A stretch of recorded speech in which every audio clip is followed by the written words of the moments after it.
All right, so let's get straight to it, man. Let's get to your humble beginnings, man. When did it all begin for the network king, Lily Williams?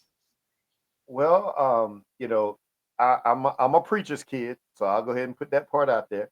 Raised up, in the church. Dad's a preacher, and he started. He had a singing group for years, and that was when I was a little kid. And I used to go travel with them, watching them sing and perform.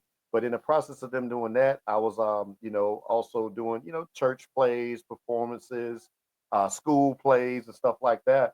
And I kind of got a little bit of touch of learning how to MC and promote shows and events by doing that because I used to be one of the kids that would help doing sales of like the concession stands and stuff like that. So you always got to have a loud mouth to be like, "Come over here, get your sodas, get your popcorn, get this, that." So I was that kid, and it just kind of opened the door for some other opportunities for me on that part from starting with there, and then singing and performing, emceeing events that kind of opened up other doors. And what I learned is I was traveling along the way. I started meeting people. Like through my dad, I met a lot of celebrities on the because he traveled doing gospel music. So I learned a lot in the quartet music world. And I started meeting a lot of the big celebrities. The Shirley Caesars, guys like Slim the Supreme Angels, Tommy Elson, the Singing Stars, Luther Barnes, even Kirk Franklin, whenever he was had the Mississippi Mass Choir, and some of those people like that, John P. Key as well. And so it gave me an opportunity to kind of get to know people and learn a little bit, traveling around with those people as well. So I kind of became that person that knew somebody that knew somebody. Like, a lot of times when you get these artists, they come to town, they looking for where can I go get my hair cut at? Where can I find a good food spot? Where can I get them good ribs or barbecue or stuff like that?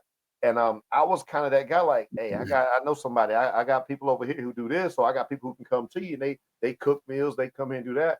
And that's how I kind of started doing the networking thing. Just kind of being that connection guy.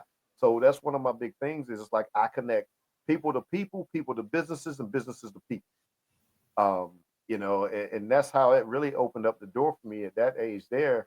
And being an athlete, because I did play basketball, football, and stuff like that, I was also into sports, and that helped kind of get me a little notoriety and just get me around with people as well too.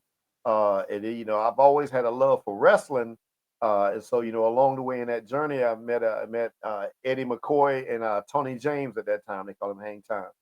So I met them two, which I knew them through some other avenues. And Eddie's dad used to also sing and travel, and he knew my dad.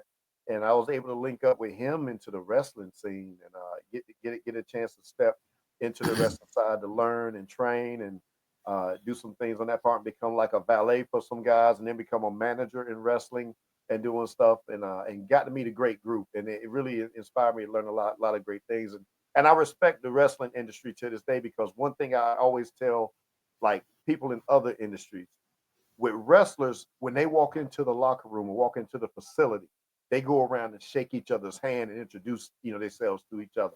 There's a level of respect there, and you don't see that a lot of times at other events, even at the like music events, gospel events, stuff like that. A lot of artists don't run over and talk, introduce themselves, and that's up there. So that's something I've really taken on and learned from the wrestling side and use that as part of my growth in building, and it's helped expand me into now doing acting on TV shows, movies, films, um, doing radio shows, podcasts, stuff like that, and also owning my own TV network, King Network TV, which streams on Roku and Amazon Fire. Nice, nice. See, this is what I'm talking about. See, this man be busy, man. He don't sit down for nothing. He be busy.